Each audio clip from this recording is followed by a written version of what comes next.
ውሳኔዎችህ ያንተ አይደሉም። እየተዘወርክ ፕሮግራም እየተደረግክ ነው ያለኸው። ካሉህ መርዛማ አለቆች ጀምሮ እስከዛ ፍጹም እስከሚመስለው የፍቅር አጋርህ ድረስ አታላዮችህ የአንተ የምክንያታዊነት ገደብ አልፈው እንደ አሻንጉሊት መጫወቻ ሊያደርጉ እነዚህ 5 ስውር የስነ ልቦና ዘዴዎች ይጠቀማሉ። እነዚህን ስውር ዘዴዎች ካላወቃቸው አንተም ሰለባ ትሆናለህ። ካወቃቸው ግን ማንም አይነካም። እስኪ እነዚህን 5 ስውር የስነ ልቦና ዘዴዎችን አንድ በአንድ እናያቸው። ከመጨረሻ እንጀምር። የመጨረሻውና 5ኛው የጥፋተኝነት ስሜት ወጥመድ ነው። ይህ ዘዴ የሰውን ልጅ የመካካስ ሬስፕሮሲቲ ባህሪን ለክፉ ዓላማ ይጠቀማል።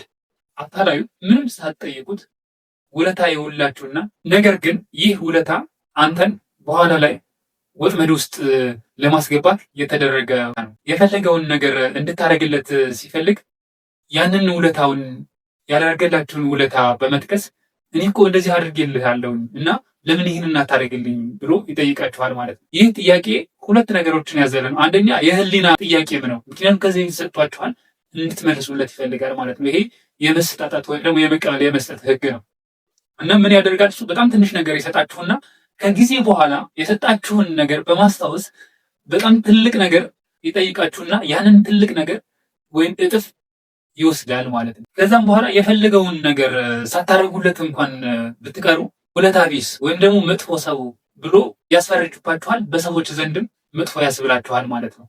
ለምሳሌ እኔ ላንተ መስዋዕት ከፍዬልህ አሁን ቀን ሲወጣልህ ከዳህን ይላችኋል ማለት ነው። 4ኛ አማራጮችን መገደብ። ይህ ዘዴ በብዛት ንግድ ቦታዎች እና የተለያዩ ማርኬቲንግ ላይ የሚጠቀሙበት ዘዴ ነው። አታላዩ ያላችሁን አማራጭ በመገደብ እሱ በሚሰጣችሁ ወይም ደግሞ እሱ በሚፈልገው ሜዳ እንድትጫወቱ ማድረግ ነው። ዋና ዓላማው ከእሱ ምርጫ እንዳትወጡና እሱ የፈለገውን ሀሳብ ወይም ዕቃ የፈለገውን ነገር እናንተን ማሳመን መቻል ወይም ደግሞ ማንኛውንም ነገር ከእሱ እንድትገለገሉ ወይም ደግሞ እንድትገዙ ወይም እንድትወስዱ ወይም እንድትከተሉት ማድረግ ነው። አማራጮችን የሚያቀርብላችሁ እሱ ከሚፈልገው አንጻር ነው። ከዛም በዘለለ ደግሞ አእምሯችሁ አታላዩ አማራጮቹንና ሁኔታዎችን የሚያስቀምጥላችሁ እሱ ከሚፈልገውን ብቸኛ ምርጫና አደገኛ ጥፋት አስመስሎ ነው።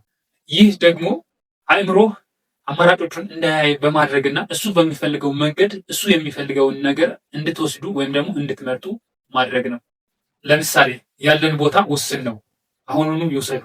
ይህ ዕቃ በጣም ተፈላጊ ስለሆነ አሁን ውሰደው፣ ካልሆነ ሌላ ሰው ይወስደዋል ብለው ወዲያውኑ እንድትወስኑ ያደርጓቸዋል ማለት ነው። በነገራችን ላይ እንደዚህ አይነት ነገር ሲያጋጥማችሁ ወዲያውኑ መወሰን አይጠበቅባችሁም። ወስን ይሏቸዋል። ሁልጊዜ እንደዚህ አይነት ሰዎች የንግድ ላይ ያሉ ሰዎች፣ በተለያየ ቦታ ላይ ያሉ ሰዎች ቶሎ እንዲያሳምኗችሁ የሚፈልጉበት ዋነኛው ዓላማ የእናንተን የማሰብ ክህሎት ወይም ደግሞ እናንተን ያፈጣጥሟችሁና ቶሎ እነሱ በሚፈልጉት መንገድ እንድትወስኑ ማድረግ ነው። ያን ነገር ደግሞ ምንድነው እናንተ ስለ ነገርየው ወይም ደግሞ በነገርየው ላይ ያላችሁ እይታ ወይም ደግሞ ውሳኔ ወይም ደግሞ አመለካከት ወይም ደግሞ ሀሳብና እውቀት እንዲጭበረበረ በማድረግ ቶሎ ውሳኔውን እንድትወስኑና የፈለገውን ነገር እንዲሆንለት ከመፈለግ አንጻር የሚደረግ ነገር ነው። ስለዚህ እናንተ በጣም የሚቸኩሉባችሁ በጣም የሚፈጥኑባችሁ እነዚህ ፈጣን ውሳኔ ወስኑ ወይም ደግሞ እንድትወስኑ የሚገፋፏችሁ ነገር ሲገጥማችሁ ብዙ ጊዜ አይ በቃ በዚህ ጉዳይ ላስብበት ይገባል፣ ይሄ ጉዳይ ጊዜ ሰጥቼ ልየው እና ከዛ በኋላ ቀስ ብዬ ወስናለሁ ብላችሁ መዝጋት ይጠበቅባችኋል ማለት ነው።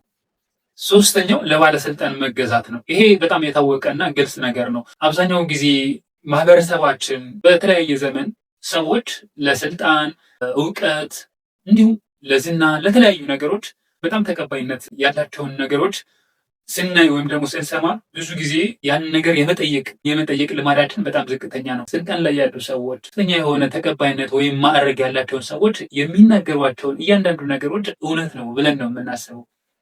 በተለይ የሃይማኖት አባቶች፣ ባለስልጣናት፣ ትልቅ ማዕረግ ያላቸው ትልቅ በእድሜ የገፉ ሰዎች፣ አዛውንቶች ምናምን ስናይ ብዙ ጊዜ የሚናገሩትን ነገር እንደወረደ ነው የምንወስደው ወይም ደግሞ በጣም እናምናቸዋለን።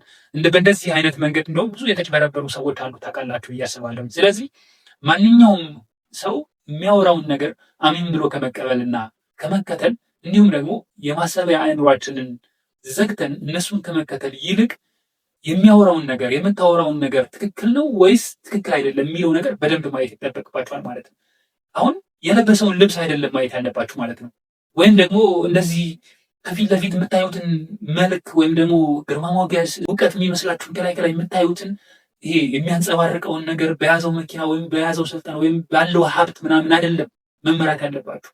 ብዙ ጊዜ ይሄ በነገራችን ላይ የሰው ልጆች በጣም ትልቁ ድክመት ምንድን ነው? የሆነን ነገር አይተን በቃ ይሄማ መጥፎ ነው፣ ይሄማ የሚታመን ነው፣ ይሄማ ጥሩ ነው ምናምን ብለን በጣም የመወሰን ባህላችን ወይም ደግሞ እንዴት ነው በጣም ደካማ ጎናችን ነው። ይሄ በምናየው ነገር በብዛት እንስሳባለን። ፊት ለፊት በምናየው ነገር ማለት ግን ውስጡን በርበረን ማየት አለብን። ልምድ የለበሰ ሰው አስመስሎ ብዙ የሚንቀሳቀስ አዳርለ በማህበረሰቡ በጣም ትልቅ ተቀባይነት ያለው ሰው የሚመስለውን ሰው መስለው ሲያጭበረብሩት አለ። ለምን እናምናቸዋለን? ስለምናምናቸው ማለት ነው። ምክንያታዊነታችንን ገሸሽ አድርገን ፊት ለፊት የምናየው ነገር የምንሰማውን ነገር ስለምናምን ማለት ነው። ለምሳሌ እንደዚህ አይነት ሰዎች ምን ይሏቸዋል? ይሄ እኮ ጥርሴን የነቀልኩበት ሙያ አይደለ እንዴ ይሏቸዋል። እንደዚህ ካሏችሁ ምንም ምክንያት የላችሁ። ምንም በቃ ቅሬታ የምታቀርቡበትን የምትጠራጠሩበትን የምትሰጉበትን ምንም አይነት ምክንያት የላችሁ ማለት ታምኑታላችሁ። እኔ ከሌለሁበት ነገርየው አይሳካም ይላችኋል። በሱ ቁጥጥር ስር እንድትሆኑ ያደርጋችኋል ማለት ነው። ሁለተኛው በፍቅር ማቆረባበስ ወይም ደግሞ ስሜትን መቆጣጠር ነው። ይሄ በጣም በብዛት ታውቃላችሁ። በተለይ በፍቅር ግንኙነት ላይ በጣም የሚደረግ ነገር ነው። ይሄ ምንድነው? መጀመሪያ እናንተን መቆጣጠር የሚፈልገው ሰው ይመጣና በፍቅር ያሞካሻችኋል፣ ያቆለባብሳችኋል ማለት በጣም እንዲሞቃችሁ ያደርጋችኋል ማለት ነው። ይህ የአንጎላችንን የደስታ መቆጣጠሪያ ወይም ደግሞ የዶፓሚን ሲስተም እንደ መቆጣጠሪያ በማድረግ ወይም ደግሞ በመንካት ስሜታችን ወይም ደግሞ ወዲያውኑ ሰዎች ሲያደቁን የሚሰማን ስሜት አለ አይደል? እሱ እንዲሰማን ይህንን አድናቆት አሽጎድጎድ እንግዲህ ስሜታችን በዛ ውስጥ እንዲዋጥ በማድረግ ቁርኝነት መፍጠር ነው አላማቸው። ስለዚህ የስሜት ቁርኝነት ከፈጠሩ በኋላ ያ እናንተን ሊቆጣጠራችሁ የፈለገው ሰው በኋላ ፍቅሩን መንፈግ ወይም ደግሞ ራቅ ማለት ይጀምራል ማለት ነው። ከዛ ፍቅሩ የሚነፍቀው የሆነ ነገር እንድታደርጉለት በመፈለግ ነው። በእናንተ ምን ሆና ነው ምናምን ብላችሁ እንድትጨናነቁና እንደ ወትረው አልሆንላችሁ ሲል የሆነ ነገር አጠፋው እንዴ ምን አጥፍቼ ነው ምናምን ትላላችሁ አይደለ? እንደዛ እንድትሉ ማድረግ ነው። ለምሳሌ የፍቅር ቃላት በመጠቀም ደካማ ጎናችሁን መምታት ነው አላማችሁ። ለምሳሌ የኔ ቆንጆ፣ የኔ ፍቅር፣ አንተን ካላየው መጠጣት መብላት አልችልም፣ አንተ ህይወቴ ነህ፣ የኔ ንግስት፣ የኔ ጌታ ምናምን ይሏችሁና በጣም አቆለባብሰው የሆነ ጊዜ በስሜት እንድትሰበሩ ያደርጓችኋል። አንደኛ እውነታን የማደብዘዝ ጥበብ ነው። ይህን የእናንተን እውነት፣ ሀሳብ፣ እምነት ጥያቄ ውስጥ በመክተት በራሳቸው እንድትጠራጠሩ ማድረግ ነው አላማቸው።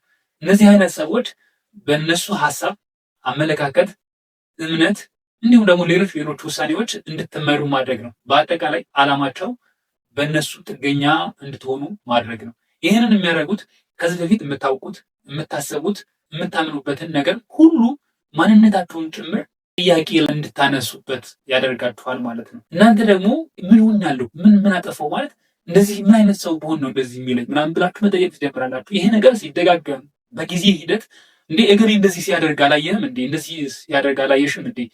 ይሄ እኮ የምታደርገው ነገር እኮ ትክክል አይደለም። እኔ እንደውም እንዳንቺ አይነት ሰው አይቼ አላውቅም፣ እንዳንተ አይነት ሰው እኔ አይቼ አላውቅም፣ አንተ ራስህን ማየት አልቻልክም ማለት ነው ምናምን እያሉ በጣም ብዙ ጊዜ በተደጋጋሚ እንደዚህ አይነት ነገር ይሏችሁና የራሳቸው እምነት የራሳቸው አስተሳሰብና እውቀት ደግሞ ወደ እናንተ ማስረጽ ወይም ደግሞ ማስገባት ይጀምራሉ ማለት ነው። ይሄ በጊዜ ሂደት የራሳችሁን ማንነት የራሳችሁን እምነት እየተሸረሸረ እንዲሄድና በእነሱ ጥገኛ እነሱን እንድታምኑ ያደርጓቸዋል። መጨረሻ ላይ ምንድነው የምታደርጉት?